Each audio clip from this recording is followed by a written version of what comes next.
जी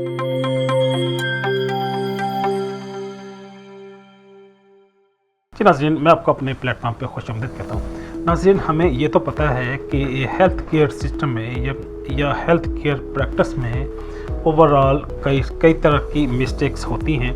वहाँ पे medication error हैं और प्रेस्क्रिप्शन जो प्रॉब्लम्स हैं या वहाँ पे मिस्टेक्स होती हैं और उनके बड़े सीरियस आउटकम्स होते हैं, क्योंकि इवेंचुअली जो एंड यूज़र है वो तो क्योंकि पेशेंट है और पेशेंट को ही सफ़र करना पड़ता है, वो चाहे स्ट्रेस की शक्ल में, वो चाहे रिसोर्सेज, टाइम और ज़िंदगी को खोने के हवाले से उसे ही उसके एंड रिज़ल्ट या एंड कॉन्सिक्वेंसेस फेस करना पड़ते हैं। लेकिन इन जो प्रेस्क्रिप्शन एरर हैं या मेडिकेशन मिस्टेक्स हैं, इसके कुछ फैक्टर्स भी तो होते हैं, कुछ ऐसे जो मैं समझता हूँ कि जो कंट्रीब्यूटिंग फैक्टर्स हैं, कुछ ऐसी रीज़न भी होनी चाहिए जो इन प्रेस्क्रिप्शन एरर या मेडिकेशन मिस्टेक्स की जो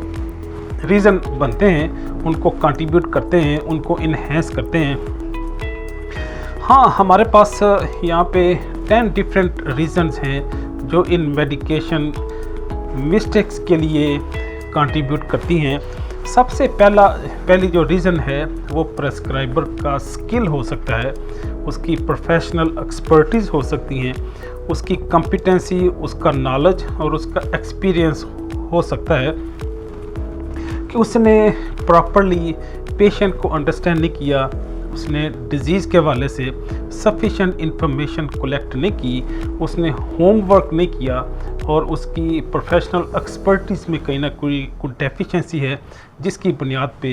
ये मेडिकेशन मिस्टेक्स हुई या प्रेस्क्रिप्शन एरर हुआ। दूसरा जो फैक्टर है वो ड्रग्स का भी हो सकता है। कुछ ड्रग्स हैं वो पोटेंट होती हैं, वो नारकोटिक्स हो सकती हैं, वो कंट्रोल ड्रग्स हो सकती हैं, वो वैक्सीन हो सकती हैं। पर्टिकुलरली जो एंटी न्यूप्लास्टिक ड्रग्स हैं या एंटी कैंसर ड्रग्स हैं, वो क्योंकि उनकी लो कंसंट्रेशन भी बड़ी सोफिस्टिकेटेड प्रोसीजर से हम एडमिनिस्ट्रेट करते हैं, तो उसमें क्लिनिकल थेरापेटिकल मिस्टेक्स के चांसेस बहरहाल मौजूद रहते हैं। अगरचे और भी बाकी भी मेडिकेशन में प्रॉब्लम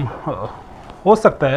लेकिन बहरहाल ऐसी कंट्रोल्ड नारकोटिक्स ड्रग्स में जो मेडिकेशन का एरर मौजूद होता है, ये भी एक फैक्टर है। जो तीसरा फैक्टर है वो फार्माकोलॉजिकल फैक्टर है, वो चाहे फार्माकोकाइनेटिक हो, फार्माकोडायनामिक्स हो या पेशेंट की रेजिस्टेंस का फैक्टर हो या फार्मेको इकोनॉमिक वहाँ पे इन्वॉल्व हो, जो पेशेंट की रिजर्वेशन है वो वहाँ पे इंगेज हो, या पेशेंट के उनके रिसेप्टर्स, मीडिएटर्स या बायोकेमिस्ट्री वो उसमें इंगेज हो। तो फार्माकोलॉजिकल फैक्टर इन्वॉल्व होते हैं जो एक्चुअली मेडिकेशन के प्रॉब्लम की शक्ल में या मेडिकेशन की मिस्टेक की शक्ल में हमारे सामने आते हैं। पेशेंट फैक्टर्स इन्वॉल्व हैं कि पेशेंट के साथ कम्युनिकेशन में, उसकी कंसेंट ऑब्टेन करने में या उसको एजुकेट करने में अगर कोई डेफिशिएंसी रह जाए तो फिर भी आप ड्रग का कंप्लाइंस नहीं कर पाते और उसके unwanted, undesired clinical medical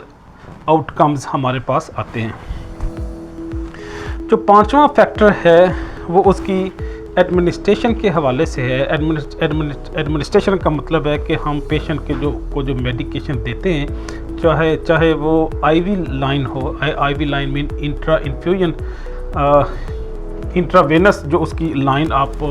maintain करते हैं, उसको इंजेक्टेबल अगर आप सजेस्ट करते हैं, या कोई ओरल डोजेज फॉर्म है या किसी और रूट से आप पेशेंट को एडमिनिस्ट्रेट करते हैं, उसमें अगर कोई प्रॉब्लम हो, या ये अमूमन हम स्टाफ नर्सिस के हवाले से ये हमें प्रॉब्लम आती है कि रूट ऑफ एडमिनिस्ट्रेशन को या डोजेज फॉर्म को या डोज ऑफ एडमिनिस्ट्रेशन को, इसमें कोई अगर प्रॉब्लम हो तो ये भी एक प्राइमरी फैक्टर है मेडिकेशन एरर के हवाले से। फिर जो कंप्यूटर सिस्टम है, सॉफ्टवेयर्स हैं, इंफॉर्मेशन टेक्नोलॉजी है, आर्टिफिशियल इंटेलिजेंस है, ये भी फैक्टर है जिससे मेडिकेशन का एरर क्लिनिकल फार्मास्यूटिकल केयर में या क्लिनिकल प्रैक्टिस में हमें देखने में आता है। लेकिन इसमें एक बहुत बड़ा फैक्टर एक ह्यूमन एरर का भी है। इंसान बहरहाल इनसे गलतियां भी हो सकती हैं, उसको हम अवॉइड नहीं कर सकते, ना हम उसको इग्नोर कर सकते हैं। तो इस ह्यूमन एरर जो है वो मेडिकेशन एक्सचेंज भी हो सकती हैं, और वो मेडिकेशन उनको एडमिनिस्ट्रेशन के हवाले से, डिस्पेंसिंग के हवाले से, डिलीवर करने के हवाले से भी कई सारी ऐसी ह्यूमन मिस्टेक्स होती हैं जो इवेंचुअली क्लिनिकल मिस्टेक की शक्ल में हमारे सामने आती हैं। इसके साथ साथ एक बहुत बड़ा फैक्टर कॉन्फ्लिक्ट ऑफ इंटरेस्ट का है, और ये एडवांस कंट्रीज़ में अगरचा ये कम है चैलेंज, अगरचा यहाँ पे भी मौजूद है, लेकिन जो डेवलपिंग कंट्रीज़ हैं, जो थर्ड वर्ल्ड कंट्रीज़ हैं, वहाँ पे क्योंकि बहुत बड़ी फार्मास्यूटिकल कंपनीज़ हैं जिनके अपने फिनंशियल बेनिफिट्स हैं, फिर डायग्नोस्टिक लैब्स हैं जिनकी अपनी चेन्स मौजूद हैं, वो भी अनएथिकल अंडरस्टैंडिंग एस्टेब्लिश कर लेती हैं प्रेस्क्राइबर के साथ, फिजिशियन के साथ या इंस्टीट्यूशन के साथ। फिर इसके साथ साथ अनएथिकल प्रमोशन भी इन्वॉल्व होती है। तो गोया जो कन्फ्लिक्ट ऑफ इंटरेस्ट है ये भी मेडिकल मिस्टेक या प्रेस्क्रिप्शन एरर की एक रीज़न है। जो नाइन्थ फैक्टर है वो फार्मास्यूटिकल है। फार्मास्यूटिकल मीन जो अगर एब्रीविएशन यूज़ की है आपने, अगर डोजेज फॉर्म के हवाले से कुछ ऐसे कोडिंग आपने यूज़ की है, तो वो उसकी डोज की कैलकुलेशन में, प्रेस्क्रिप्शन में, उसकी एक्सप्लेनेशन या कंप्रीहेंशन में कोई ऐसा प्रॉब्लम हो सकता है जो इवेंचुअली मेडिकेशन मिस्टेक या प्रेस्क्रिप्शन एरर की शक्ल में हमारे सामने आता है। इन 9 में से अगर कोई और भी फैक्टर ऐसा हो जिसको हम कवर नहीं कर पाए, तो वो मिसलिनियस कैटेगरी, 10th कैटेगरी में हम उसको कंसिडर करेंगे। आप कमेंट्स की शक्ल में या हमारे साथ कांटेक्ट करके किसी भी तरह से ईमेल, टेलीफोनिक या इसमें इलेक्ट्रॉनिकली आप हमें कम्युनिकेट करके कोई ऐसी रीज़न बता सकते हैं जिसको हम अपनी इस